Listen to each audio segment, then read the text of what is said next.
All right, all right. What is up, everybody? Welcome to our Tuesday night first time home buyer workshop for all of our Bellingham folks. Although, obviously, everything that we're going to be talking about really applies to basically anyone inside of Washington State. Blah, blah, blah, blah. Anyways, hope we're all doing well tonight. So, we're going to be talking about a few different things tonight. Primarily, oops, sorry, wrong button here.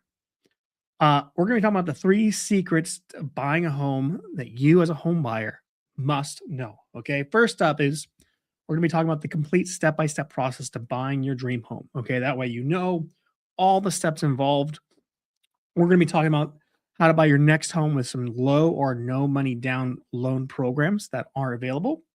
And then we're also going to be talking about the biggest mistakes home buyers make that will cost you 50,000 or more dollars. Like, some of these mistakes are huge. Okay. So with that said, let's go ahead and jump into it.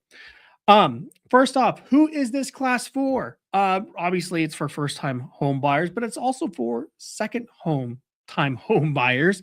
It's even for people who may have owned a home, but maybe they didn't buy it, maybe they inherited it, or they did like a rent to own a long time ago, or they built it themselves and now they are out buying their first home. And really, this program, I know it's titled First Time Home Buyer, but really a lot of the stuff that we're talking about tonight is going to apply to anyone, regardless of whether or not this is your first time buying a home or not. Okay, so it might be for you. Uh, as a first time home buyer, let me ask you this question: you ever feel like stressed out, or maybe concerned, or intimidated, or anxious, or uncertain about like buying a house? I know I did. Like, it was like 10 years ago, right before I got my first home. Like, this stuff stressed me out. It really did. Okay. So I'm hoping, not hoping, I know by the end of this webinar, that's not going to be the case. Okay. Because the goal of this home buyer class is to make sure you feel confident when buying a home, to help you avoid common mistakes that a lot of home buyers make. So you're not going to make them. And to give you a step-by-step plan when it comes to finding your dream home. So you're actually going to know what to do and when to do it.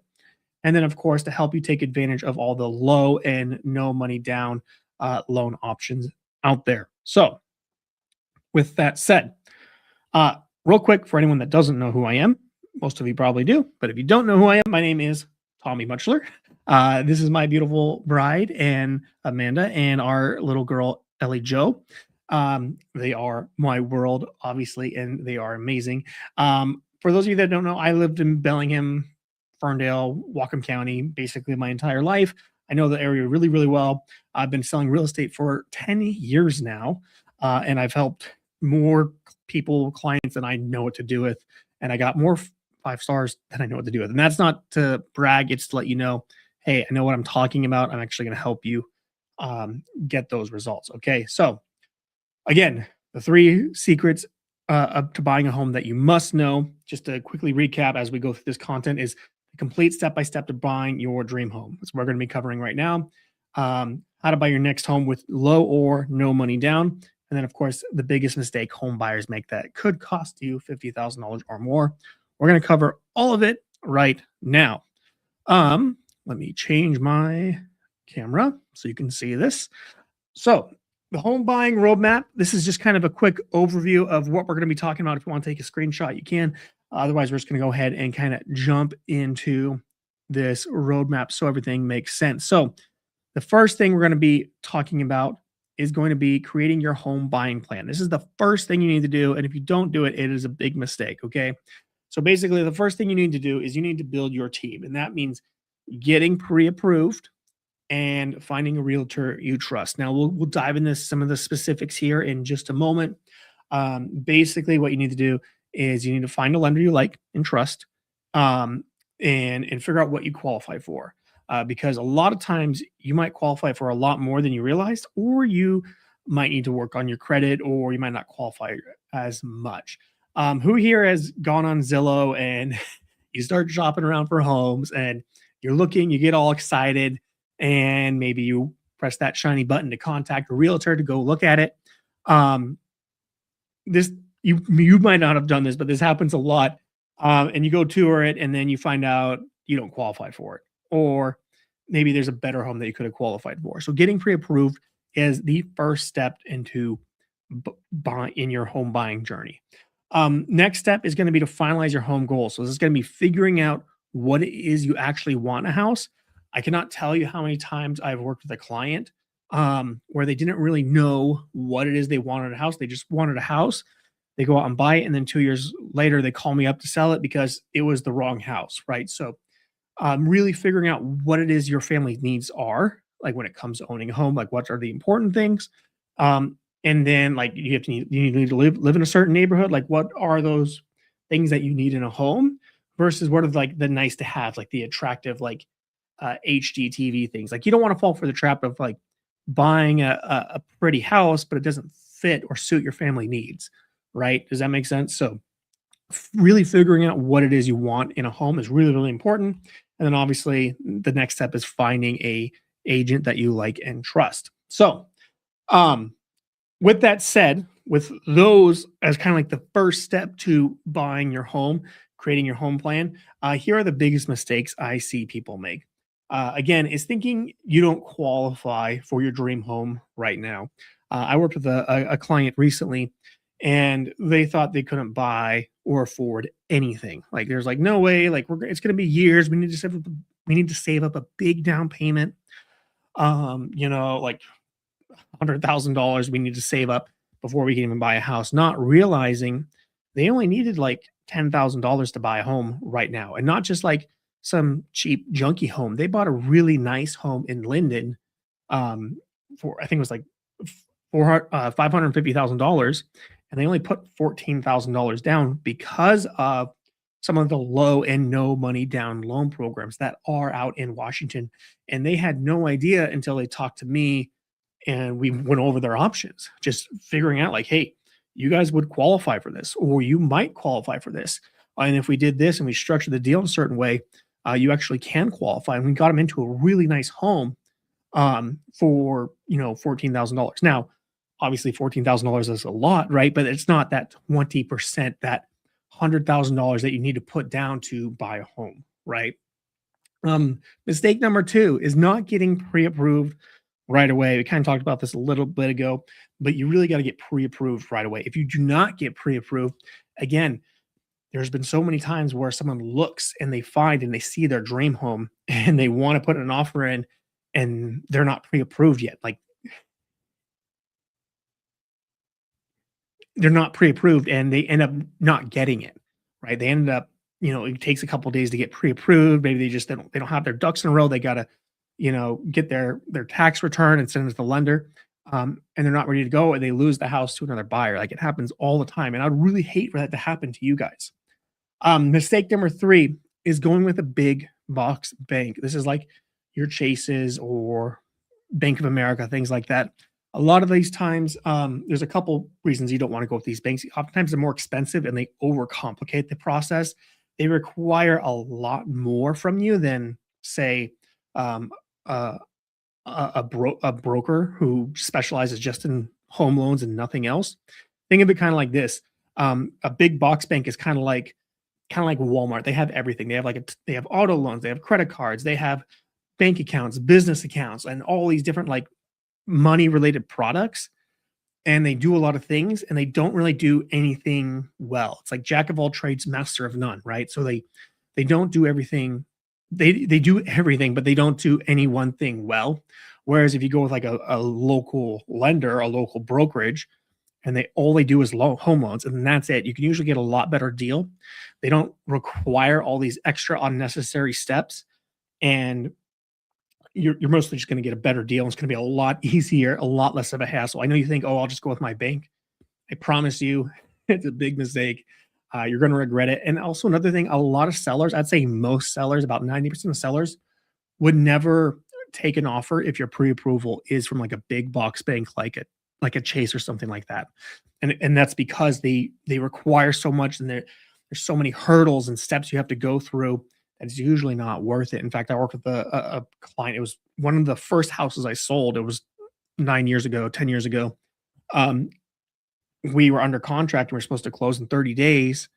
And the buyer's bank, it was Chase Bank, ended up taking, it was like 4 months or 5 months. I don't even remember. I think it was almost 5 months to close when it should have been 30 days. And it almost blew up the whole deal. And we almost didn't close. And it caused a lot of problems. And a lot of realtors have stories like that. And that's why a lot of listing agents who work with their sellers, right, are going to say, I would not trust a big bank. So going with a local lender, you're going to get a much better deal and you're more likely to win the house you actually want if there's another offer on the table, right? So really, really important. Mistake number 4 I see people make is not planning out your dream home. Okay, so we kind of talked about that in our step 2, right? Like finalizing your home goals. You really need to plan out what it is you want home. Okay, obviously you're gonna make a list of like all the nice to have, like everything you want in a home. Like if I could dream big, I would want a fireplace and a pool and a 4,000 square foot home on 20 acres, right? Right, in the perfect location and build a commune so all my family can move in next door, right? But the reality is, um, I mean, it's important to make that list. Like you want to have that list. It's really, really important. So in case there are certain features, we know what you actually want, and you're not just buying a pretty house. Because again, a lot of people they'll fall for the trap of just they see a pretty house that doesn't meet their needs. So you really want to make sure you make this list. But the main list that you really want to make, the really, really important list, is going to be make a list of 3 non-negotiables. This is really, really important, guys. Make that list of the 3 things that you need to have in a home in order to buy it. Um, at a minimum, right? Because obviously we can make a bigger list, like you say, I want 10 things. Like, okay, but like finding a house with like the 10 non-negotiables, like the perfect paint color, and it has to have a gas fireplace, and which is fine. Like that's you can have those things, but like you need to like really be focusing on like what are the most important things. And it usually comes down to 3 things, right? It's like, is it location? Is it a certain bedroom count? Is it a certain amenities or features? Like, what are those things? Like, maybe bedroom count doesn't matter. Maybe you have to have that big living room that big open concept so you could entertain people, right? Like, what are those like important things? Those 3 non-negotiables, and that's really really important because having these 3 non-negotiables is going to help you not buy the pretty house that you're going to sell in 2 years, right? Because when you're buying a house, you should be owning it for at least I would say at least minimum 5 years, right? But like 5 years, 10 years, 20 years, or longer, right? Like when you buy a home, you should be owning these things for the long term, right? And you don't want to be buying a house that you regret buying and then selling it a year or 2 later. So having those list of 3 non-negotiables is really important. And then because you have your everything list, if you find 2 houses that you really like that have your 3 non-negotiables, you can go to your everything list and then compare it to that and see, hey, which one do I actually want to go with? Okay, so your 2 lists really, really important. Mistake number 5. This is a big one, guys. Trying to time the market. Um, there's a saying from Warren Buffett I really like. It's called "Time in the market always beats timing the market." And this is like the best example I have of this is a gal, Christy, bought a home in 2008. I was not her realtor. I was 17 at the time. She bought a house in 2008, a week before the market crashed, like week before the market crash. Okay, so they closed. She got the keys. She paid the $280,000 for this house, right? And then literally like a week later, the housing market crashed. We all remember the 2008 crash, right? And she lost 20% of her equity overnight. Like, talk about devastating, right? And so she bought this $280,000 house that's now worth like what, 220, maybe like, yeah, 220-ish, 210, right? So she lost like 70,000, $60,000 worth of equity right away. Well, she didn't sell it, right? And that's fine because she could still make her mortgage payment, which is fine because that's what the bank said her mortgage was. Her mortgage payment didn't change. She held the home. She lived there for 10 years and she sold it in 2018 or 19. I can't remember. It was 10 or 11 years later. She sold this home for more than double. We sold it for $560,000 down in Blaine. She literally doubled her money. And all she did was she didn't panic sell when the housing market crashed in 2008. Okay. So even though she bought at the worst possible time, at the peak of the market, right before it crashed, because she held on, she still ended up selling it for double what she paid. Okay. And a lot more if you consider how much she lost in equity, right? Um, Again, to quote Warren Buffett, he talks about you actually, never mind, I'm gonna mess up that quote, so never mind. So yeah, don't try and time the market.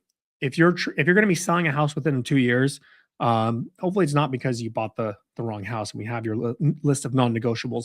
But if you're selling a house in 2 years, there is a risk that you could lose some money on it, right? But if you're holding it for 5 years, 7 years, 10 years, you're very likely to make a significant profit. Your house is going to increase in value most likely. Like there's a high probability of that. So again, don't try and time the market, spend time in the market.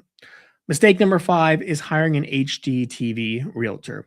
Look, guys, obviously I would love for you to hire me. You know, I'm a real estate broker here in Bellingham, Washington. I would love for you to work with me, and you can by going to soldbytommy.com/book.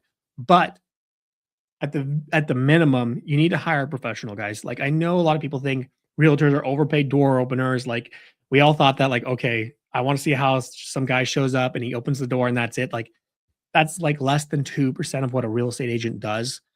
We do so much more when it comes to negotiation and contract work and escrow and making sure we're getting you the best deal. There's so much we do. And this is one of the largest purchases you're going to make in your entire life. We're talking about hundreds of thousands, for some people, millions of dollars that you're spending and investing on these massive assets, right? And you need a professional to work with when it comes to buying a home. And unfortunately, the bar to enter into this business is pretty low. And you don't want to be going with some part-time agent. You want to make sure you're going with someone who is an expert that you like, know, and trust. That's really, really important. So again, make sure you hire a realtor who knows contract law. Ask them questions like,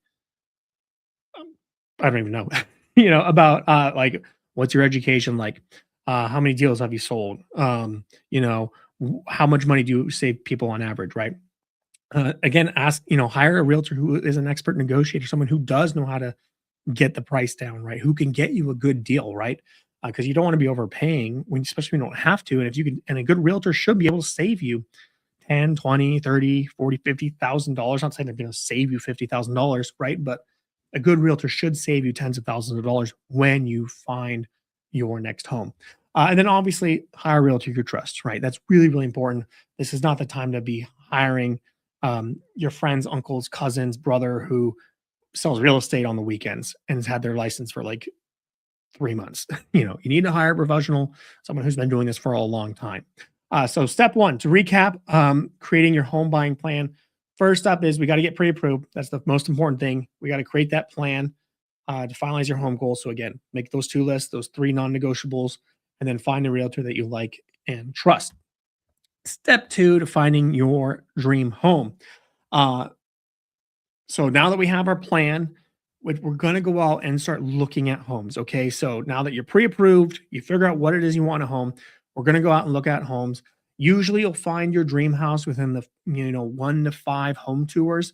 You think that's crazy? Like, oh my gosh, I would look at like 30 houses. That's usually not the case. If you're looking at more than 10 houses, something's wrong and we need to like reevaluate your home goals. But usually within 1 to 5 homes, you should find your dream house. Okay. And then once you do, we need to create a win-win offer, which we'll talk about here in a second when it comes to negotiating. There's a lot more we can do when it comes to getting you a really good deal that doesn't involve just negotiating a discount on the house, but maybe getting some like credits, some rate buy downs, some other goodies like that that can save you a ton of money. So the biggest mistakes I see people make when it comes to looking for their dream home and making offers and things like that. This is going to be a silly one. You're going to think I'm joking. One of the biggest mistakes I see is home buyers calling the listing agent. Now you think, okay, he's a listing agent. He knows everything about that house. The problem is that listing agent has one job and one job only, and they are legally required to get the seller the best deal possible, not you. Okay. Think of it like this. Everything you say can and will be used against you. Okay. The listing agent is not your friend. It's not because they're malice or anything like that. It's because they have to have the seller's best interests at heart. It's kind of like you getting sued for $500,000, or maybe you're suing someone for $500,000. You're in a $500,000 lawsuit, right? You're not going to hire the other person's attorney to represent you. You're not going to hire the other attorney to represent both of you in this lawsuit, right? That would be crazy. Like, obviously, you're going to lose. You're going to get taken advantage of. You're going to get manipulated into taking a worse deal. And I see that all the time with listing agents, right? They'll say like, "Hey, like, come work with me. Like, I'll get you a better deal." When that's usually not the case. A good buyer's agent who doesn't really cost you anything. It's a fee paid for by the seller, usually, is going to get you a much better deal than if you were to call the listing agent directly. Mistake number two, that Mistake number two I see people make is sharing too much at open houses with the agent. So this is very similar to contacting the listing agent, obviously, right? You don't want to talk to them. You don't want to share too much with them. You don't want to be talking to the other person's attorney, right, during this big lawsuit. In this case, it's our one of our largest, if not our largest, financial decision of our lives. You don't want to be talking to the other person that's trying to get the other person the better deal, right? So same thing with at open houses. You don't want to be talking to the agent there because they work for the seller. Okay. Mistake number three I see people make is talking terms at the home you're touring. Now, terms are like, will they take any discounts? Like, let's talk about the price. Let's talk about how we negotiating, how we want to negotiate, things like that. You don't want to be talking about things like that at the house. Every single home seller, and I mean all of them, maybe not all of them, the majority of home sellers have cameras outside their house and inside their house.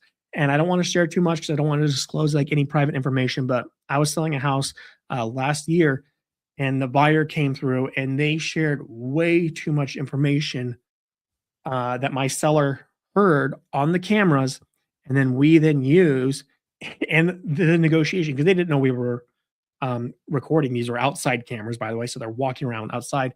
And we took that information and we actually got them to pay $50,000 above asking price. Okay, now there's a little more complicated than the way I told that story, but they shared way too much information, and we were able to use that against them to get my seller the better deal. So you don't want to be oversharing. You don't want to be like acting all giddy, like telling your spouse, like, "Oh my gosh, I would pay anything to buy this house." Right? Like, you don't want to say that. Like, we could talk about that in the car or at my office or things like that, but you don't want to be sharing that at the house. So kind of like you could be excited, but maybe like don't show it at the house because you don't want the sellers to have that leverage against you, right? Does that make sense? Um, so yeah, sellers are spying with you. Don't negotiate your leverage away. Mistake number four I see people make, and this comes to when comes to writing offers, is only negotiating the price on a home that you're buying. There's much more things we can do other than just negotiating the price. We can ask for closing cost credits. So as a home buyer, you're going to have some closing costs involved when it comes to buying a home. It's usually around, it kind of changes a little bit depending on your situation, but it's usually around 2% of the purchase price. So if you're buying a $500,000 house and you're putting 3% down with a conventional loan, you've got a down payment of $15,000, right? 3% of $500,000 is $15,000. I should have this on a slide here. But then you also have something called closing costs, and that's usually around 2% of the purchase price. So again, if we're using a $500,000 price example, um, you would have an extra $10,000 that you would need to pay towards buying that home. So really, it's not 3% down; it's like 5% down that you're paying, and that usually comes out to, so that'd be like $25,000 in our example. So if you're buying a $500,000 house, you would need about $25,000 to actually buy that house, and that's like the complete cost. Obviously, give or take a couple $1,000s, right? Um, but a big mistake I see people make is they think, okay, I can only negotiate the price. We'll get the $500,000 house. We'll get them to knock 10 or $20,000 off the price. Well, why not get them to pay your closing costs? Let's knock the price down by $10,000, but then let's get another $10,000 to cover your closing costs. Because sure, getting the price down by 10 grand would be really nice, right? But wouldn't it be nicer to not have to bring another $10,000 to the closing table? Right? Like, wouldn't you rather keep that money in your pocket for new paint, new furniture, things like that, or a rainy day? Like, I know I would, right? So, asking for closing costs in lieu of or in both of getting a lower discount. You can even ask for more closing costs than you need. So, like again, maybe you only need 2% to close, but you can ask for 3% or more. And this might be too complicated. So don't overthink what I'm sharing here right now. But you can get more money, more closing costs that you can use to buy down your interest rate. So instead of having like a 6% interest rate, you can do like 5 and 3/4 or something like that, or 5.5, depending on the situation. So you can buy down your monthly payment with money from the sellers. Okay, so it's really, really cool. So you can do a lot of really cool things. Um, and there's other things we can do too, like rent backs and inspection periods and things like that. And there's a lot of things we can do to make it feel like a win-win offer. So the seller feels good about it. And then obviously getting you the best deal possible, right? So mistake number five I see people make, and this is a big one, guys, don't do it, is buying above your means. Okay. Like the bank is going to tell you you're pre-qualified up to 500,000 or 600,000 or whatever the number may be. That might be too much. Like that might be stretching you guys personally, and you really don't want to be buying above your means. I know sometimes people will buy like, well, I think I'm going to get a raise next year and this, that, and the other thing. It's like, okay, cool, but what if you don't? Right? Like, do you really want to be that stretch? I'm not going to tell you what that limit is, but like, I would really analyze your financial situation and try really hard not to buy more house than you can afford in your monthly budget. Just because the bank says you can borrow this much, and technically you could, and you probably could make it work. You just might be eating beans and rice, and that might not be the most fun thing to do. Okay, so just be really careful. Make sure you really understand where your monthly payment is at, and buying within your means. Really, really important, guys. So, step two, to recap, defining your dream home. We're going to tour 1 to 5 homes, find the home that you want. And then, of course, we're going to create a winning offer, not only asking for a discount on the price, but also closing costs, credits, rate buy downs, things like that, so we can get you an even better deal. Step three to our home buying journey is going to be opening up escrow and completing our pending checklist. Okay. Now, what does that mean? So the first thing we need to do is we need to open escrow. You don't need to do that. Your real estate agent will do that. Escrow is kind of like this company. They're going to collect all the documents. They're going to collect the offer that you made. They're going to collect money from you and from the lender.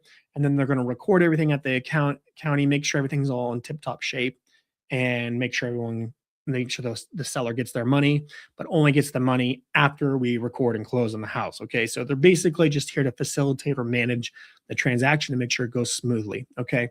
Um, at this time, we need to do something called delivering earnest money, which is usually about 1% of the purchase price, which we'll talk about here in just a moment.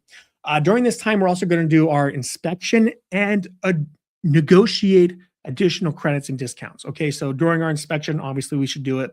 Really, really important. Don't skip it. We're also going to negotiate any repairs that we might need, like, hey, the roof is leaking, fix that. Or, we want some more credits, right, that you can then use to buy your rate down, or, bring less money to the table. Like, there's a lot of cool things we can do with an inspection negotiation. Okay. And real quick note, I want to emphasize this. This is usually about a 30-day period on average. So it's usually this is over the course of 30 days, just so you are aware. Then we also need to finalize our loan and do our appraisal. Now, appraisals are important because the bank's going to come out and they're going to assess, like, is this home really worth the $500,000 price tag, or is it worth less, or is it worth more? Right? The bank does not want to they don't want to give you more money than the house was worth, right? So they're going to really look at the value of the home to make sure that it is the correct value. And then if it's not, obviously we can negotiate that down and figure that out. So we're going to finalize your loan, do your appraisal, things like that. And then we're going to do our final walkthrough. Really important. We need to walk through the house, and then we're going to close. You're going to sign a big fat stack of paperwork about this thick, and then bada boom, bada bing, the house is yours. Now, what are the biggest mistakes that I see people make? This is a great question.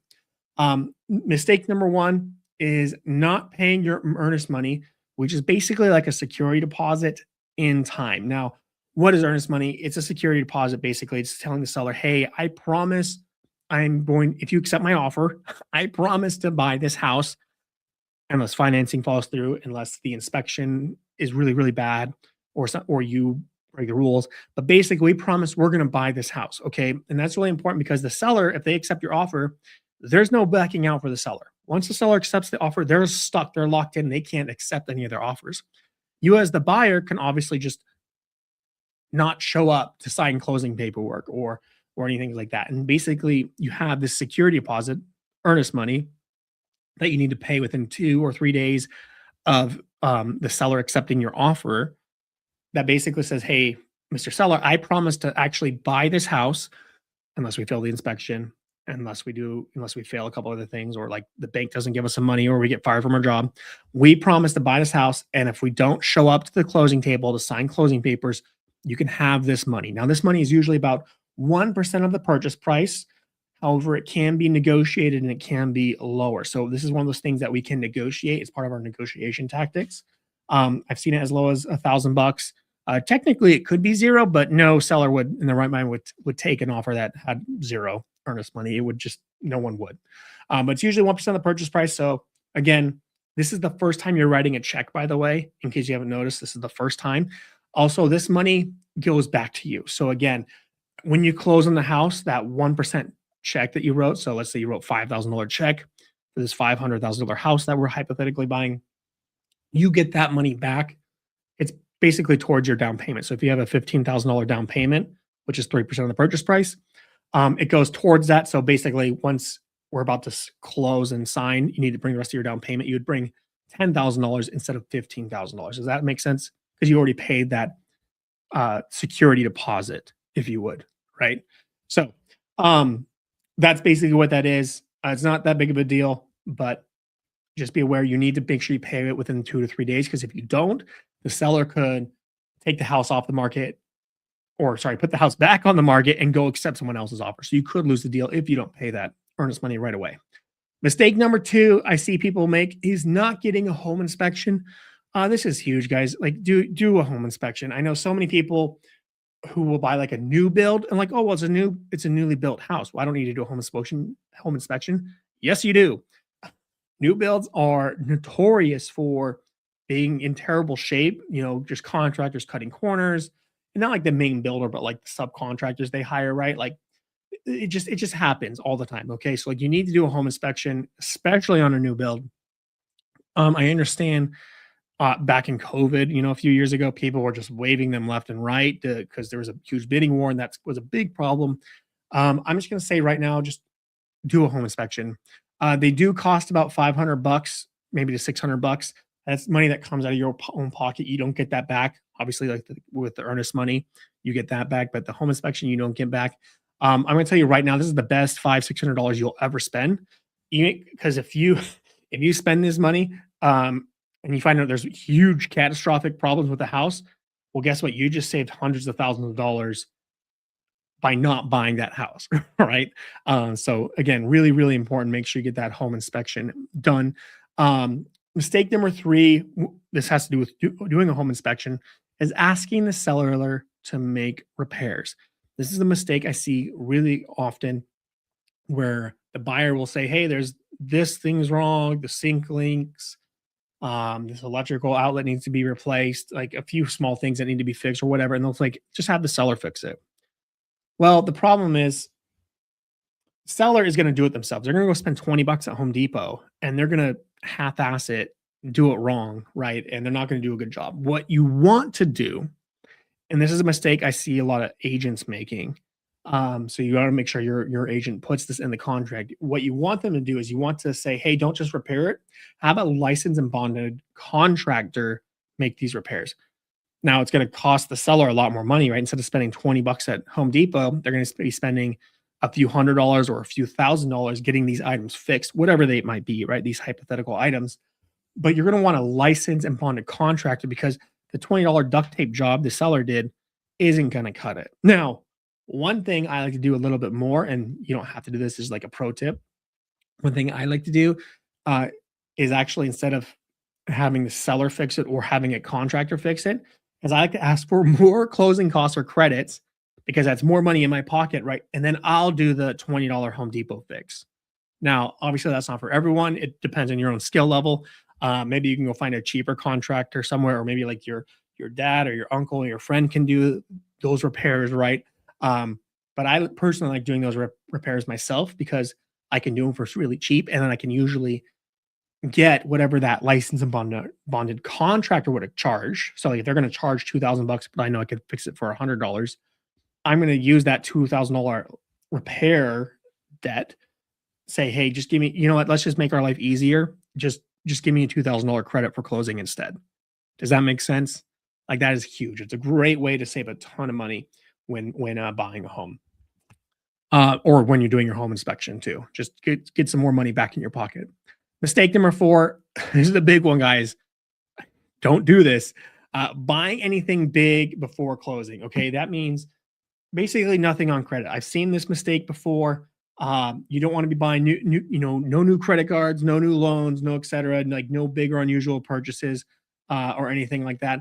Really, really important. I had this guy right before closing. This buyers a couple years ago. We were like closing this house out in Mount Vernon, and like a week before closing, he bought a brand new $100,000 truck with a car loan. And guess what the lender said? Sorry, you can't buy this house. The house that he spent inspection money on, he put up earnest money. Now he got his earnest money back because the loan fell through. Technically, he was only out the inspection money. But imagine like how upset his wife was at him and all those things, right? Like he lost this house. This was their dream home. It was on the lake. It was beautiful, and he couldn't get it because he bought this truck. In fact, it's been a few years. He still doesn't have that new home. Okay, because he's still paying off that truck because he doesn't qualify because he has this $1,000 a month car payment. Actually, I think it was a lot more than that. But he couldn't qualify for the home anymore. So no big unusual purchases. I've even seen things like couches ruin deals. Um, if you're gonna buy, don't buy anything. Don't buy nothing unless it's groceries or a pair of jeans. Don't buy it. Definitely no new credit cards. Don't even co-sign for anyone. I'm so serious on that. Like, don't do that. If you're gonna buy a new couch, buy it the day after closing. Okay, you can buy it. Yeah, don't buy it on the day of closing. I was gonna say that. Buy it the day after closing. Okay. Same thing with new credit cards. You can get new credit cards on and things like that, but do it the day after closing. Mistake number 5 is skipping the final walkthrough. This is a big one. Okay. Um, you're basically right before closing, we're going to want to walk through the entire home, make sure everything's in tip top shape, make sure the appliances are still there. I had this crazy situation um, out in La Conner where I was helping these buyers buy a home. And like we were there like the day before we were going to sign the closing papers and get the house. And they took the washer and dryer and this $4,000 refrigerator. They took it and they put a cheap refrigerator in, and then they didn't even replace the washer and dryer. And we're like, we need those back. Like, you need to put those back in the house or buy brand new ones that are exactly the same, or we're not closing tomorrow. And they obviously panicked and freaked out, and it would turn into a whole debacle. But long story short, we got the refrigerator back, and we got brand new washer and dryer right before closing. Now, if we would have closed in the house, could we have gotten that stuff? Yeah, absolutely. But it's a much bigger pain in the butt. If they don't do it, you got to sue them, and no one wants to bother with that, right? It's much easier to get those things right before closing, right? So, really important to do that final walkthrough. Make sure those repairs were made if you do have the seller doing repairs, and make sure everything is there and it's in tip top shape, and you should be good to go. Mistake number 6, I've only seen this one time, is not showing up to sign closing papers. This is a silly one, I know, but like I've had one guy, he just wasn't going to show up to sign paperwork because he couldn't get work off, and he couldn't get work off because he didn't ask for it because he's the kind of guy that never calls in sick, and there's no excuse. I guess I just got not going to get the house. I don't know. I was friends with his boss, so I called up his boss and got him to take work off so he can come sign closing papers. At literally like the last hour, there was like 1 hour left. It was like we had these papers signed by 1 p.m. so we can fund and wire out all the money. And he just wasn't. Anyways, we barely got it, but not showing up to sign closing papers could result in you losing your earnest money. Okay, a pretty rare thing to happen. It does happen sometimes, but you really need to show up to sign closing papers. Every employer will let you take the day off or at least an hour or two to sign closing papers. Really, really important. And then, so quick recap. We'll open up escrow, deliver our earnest money. We'll do our inspection and our negotiations. We'll finalize our loan and our appraisal. We'll do our final walkthrough to make sure they didn't steal that $4,000 refrigerator. And then we will close. And congratulations, you're a new homeowner. Pretty exciting, right? Well, before we do some Q&A, I just have a question for you guys. Like, has your time on this free webinar been well spent? Like, let me know. Like, has it been well spent? hopefully, like, you should not feel, like, anxious or worried or stressed about any of this stuff. Like, you should feel pretty good about this. And there's a big blue dot on the screen because I forgot the there we go. Um, do you feel confident in, like, being able to, like, purchase a home? Like, do you feel like, "Okay, we've gone through a lot of this stuff," like, do you feel a little bit better, more confident in purchasing a home now? Is it fair to say that using these tips, like, would give you, like, a significant advantage, like, when buying a home? Like, knowing a lot of these strategies, these things you can do, like, would you say that gives you an advantage? Like, I don't know, like, what you knew about, like, buying a home, or the home buying process, like, before coming into, like, this workshop today, but, like, would it be safe to bet that, like, what we covered today was new and valuable to you, right? Like, you would say that? You would agree with that? Well, let me ask you a question, like, how would you like it if my team and I were to personally help you find your dream home, negotiate you the best deal possible, and help you keep more money in your pocket? Like, would that be worth it? If so, I just no pressure, but I want to invite anyone that is willing to book 100% free home goals consultation. You don't have to be buying a home alone. Basically, on this call, it's a no pressure. It's completely free. Just in 30 minutes, we'll just kind of map out your entire home goals journey, where you are, what it is you want to do, the home you want to buy, help guide you in the right direction, help you get pre-approved, things like that, so that way you don't get ripped off or get stuck in the wrong place when it comes to finding your next home. All you got to do is just go to soldbytommy.com/book. I only can work with about 6 people at a time. This number is wrong. I only got about 3 spots right now because I'm working with other 3 people right now. So I only got a few spots available. So if you are interested and do want to book a free consultation to talk about your home goals, see where you're at, and at the very least, come up with a detailed plan and send you in the right direction. Whether or not you decide to work with me, uh, totally fine. So if you want to do that, there's a link down in the description, or you can go to soldbytommy.com/book. Otherwise, I will see you guys in the next one.